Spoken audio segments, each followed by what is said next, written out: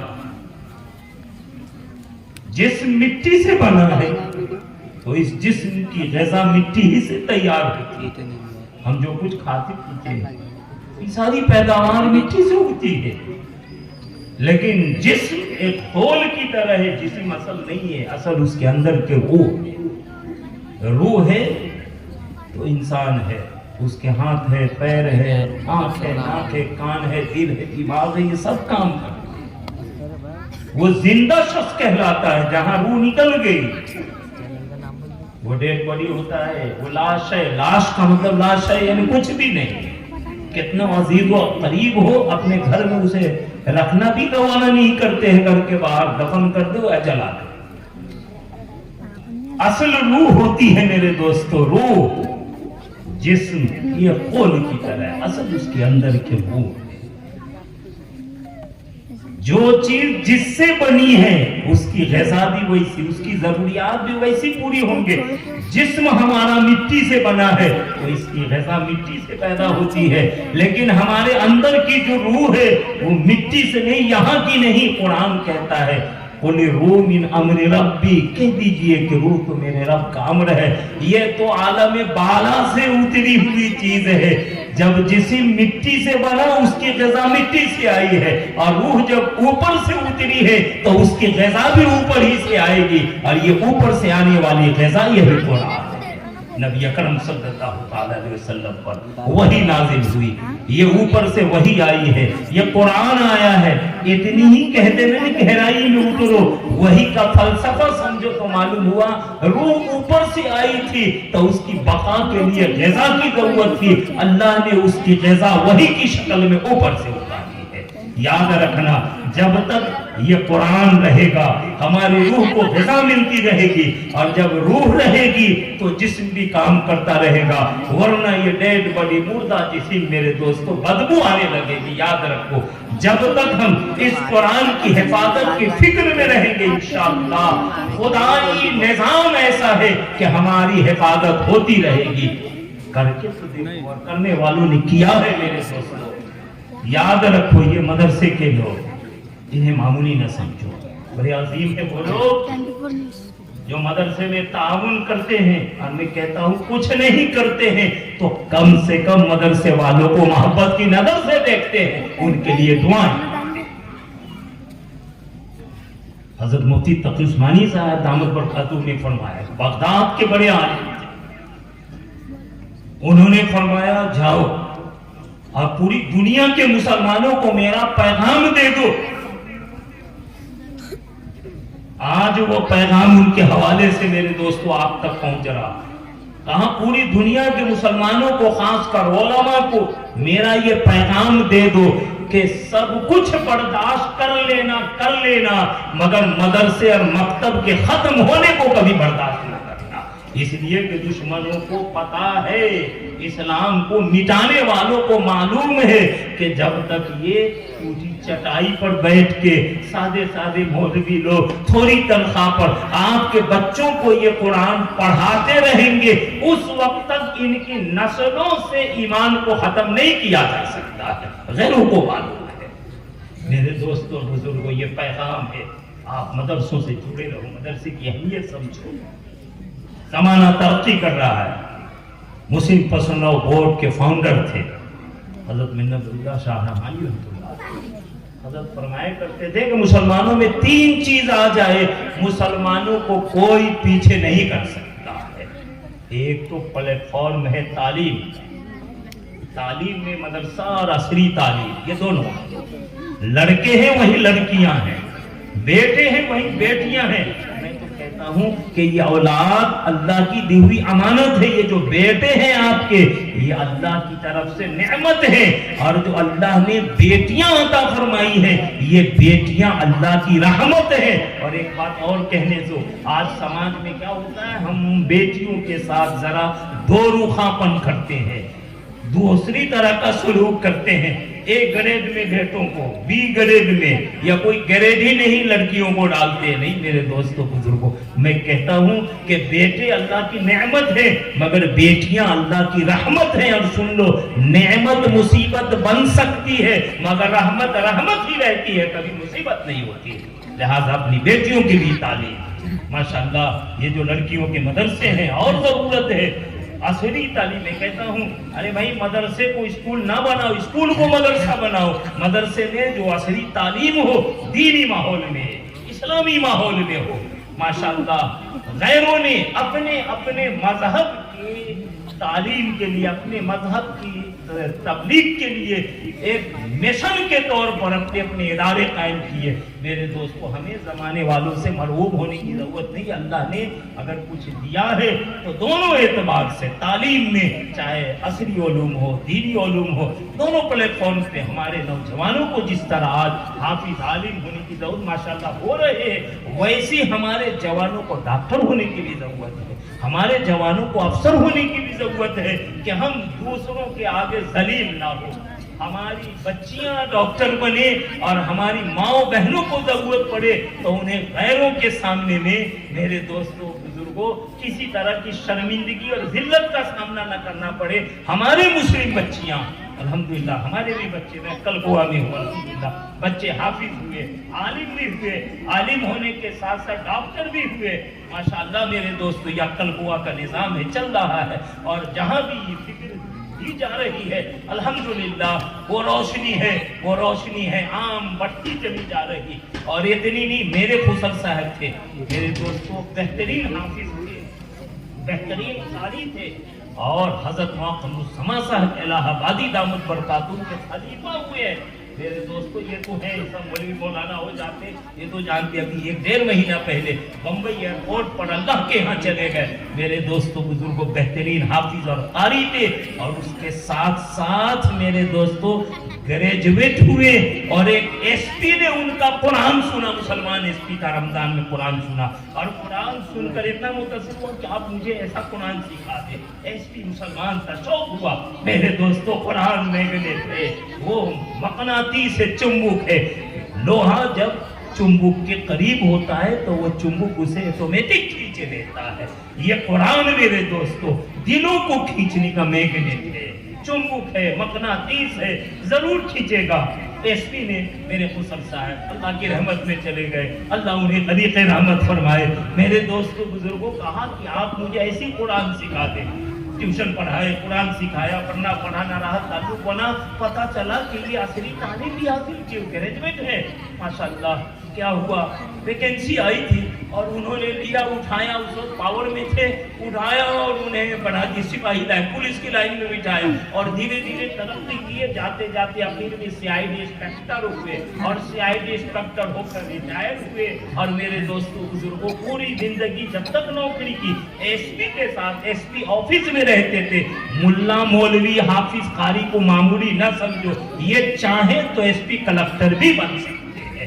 ارے جنہوں نے پورے قرآن کو اپنے سینے میں محفوظ کر لیا کہ اللہ نے کہا تھا اگر اس قرآن کو ہم پہاڑ پہ اتارتے تو یہ پہاڑ بھی برداشت نہیں کر سکتا تھا, ریزہ ریزہ ہو جاتا.